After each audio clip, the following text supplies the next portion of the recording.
பொதுவாக நாம் artificial intelligence அப்படின்னு ஒரு வார்த்தையை பயன்படுத்துகிறோம். ஆனால் அதில் பல வகை இருக்குது. ஆர்டிஃபிஷியல் நேரோ intelligence, artificial general intelligence, artificial super intelligence, அதுக்குள்ள பல வகையான உட்பிரிவுகள் இருக்கு.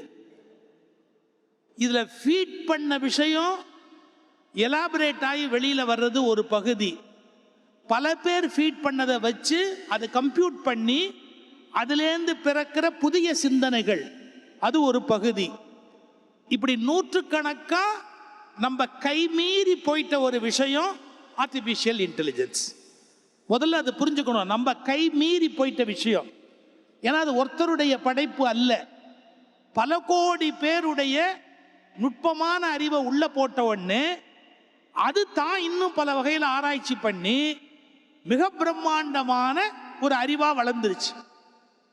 இப்ப இதை நிறுத்த முடியுமா? ஒரே ஒரு கேள்வி. இங்க இருக்கிற 6 பேர் இல்லை, தனக்கு எல்லாமே தெரியும்னு சொல்லிக்கிட்டு இருக்கிற ஒரு பயலால கூட நிறுத்த முடியாது. இதனுடைய வீரியத்தையும் இதனுடைய வேகத்தையும் இதனுடைய வளர்ச்சியையும் ஆளுமையையும் நிறுத்தக்கூடிய சக்தி இப்போ உலகத்துல யாருக்குமே கிடையாது. முதல்ல அதை அட்மிட் பண்ணணும்.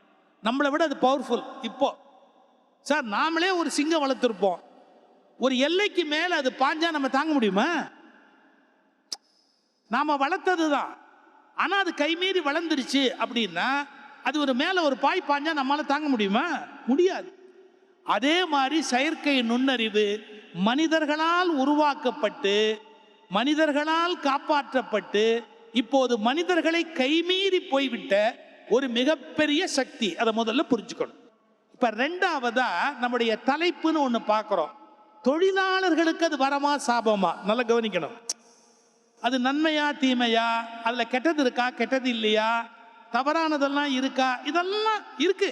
ஆனா நம்ம தலைப்புல அது கேள்வியா கேட்கல. நம்ம என்ன தலைப்புல கேள்வி கேட்டிருக்கிறோம்? தொழிலாளருக்கு அது நன்மையா தீமையா, அது வரமா சாபமா அப்படின்னு ஒரு கேள்வி கேட்டிருக்கிறோம். இந்த ஆர்டிஃபிஷியல் இன்டெலிஜென்ஸ் அது உள்ளுக்குள்ள எப்படி எப்படி வேலை செய்யும் அப்படின்னு கேட்டா, நீங்க தீர்க்கவே முடியாத பல பிரச்சனையை அது தீர்க்கும். ஏன்னா ஒரு மனுஷன் முயற்சி பண்ணி யோசிச்சு ஒரு முடிவுக்கு வர்றத பல 100 அறிவாளிகள், சரியா சொல்றதா இருந்தா 100 சொல்வேந்தர் சொன்னீங்கல்ல, அது மாதிரி வந்துட்டா அது எல்லாம் சேர்ந்து யோசிச்சா ஒரு ஆளையே நம்மளால சகிக்க முடியல. 100 ஒன்னா சேர்ந்துக்குச்சுன்னா அது புதுசா சொல்லும், நிறைய சொல்லும். அதுக்கு எப்படின்னா காம்ப்ளெக்ஸ் ப்ராப்ளம்ஸ் சால்வ், அதை சால்வ் பண்ணவே முடியாத ப்ராப்ளத்தை சால்வ் பண்ணும். அப்புறம் டிசைடே பண்ண முடியாத விஷயத்தை டெசிஷன் மேக்கிங் அது சொல்லும். டெசிஷன் மேக்கிங்ல 100% துல்லியமா செய்யக்கூடிய சக்தி அதுக்கு தான் இருக்குது. அப்புறம் பெர்ஃபார்ம் ஹை லெவல் கம்ப்யூட்டேஷன்ஸ், என்னென்ன இருக்கோ எல்லாத்தையும் மொத்தமா போட்டு ஒரு மனித மூளையால அத்தனை விஷயத்தை உள்வாங்கவே முடியாது, ஆனா அது வாங்கும். 100 பேருடைய மெயின் பாயிண்ட்டையும் உள்ள வாங்கி அப்புறமா அது சொல்ல வேண்டிய விஷயத்தை உலகத்துக்கு சொல். இப்படி ஒரு பிரம்மாண்டமான ஒரு அறிவை நம்ம பார்க்க முடியுமா? அதனால அது தப்புன்னு நம்ம சொல்லக்கூடாது, அதை இனிமே நிறுத்தவும் முடியாது. செயற்கை நுண்ணறிவு வரமா சாபமான கேட்டோம் இல்ல.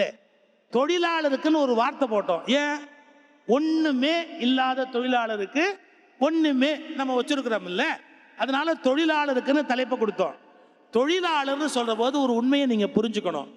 சில வகையான விஷயத்தை தான் ஏஐயால சப்ஸ்டியூட் பண்ண முடியுமே ஒழிய எல்லா தொழிலையும் ஏஐயால சப்ஸ்டியூட் பண்ண முடியாது.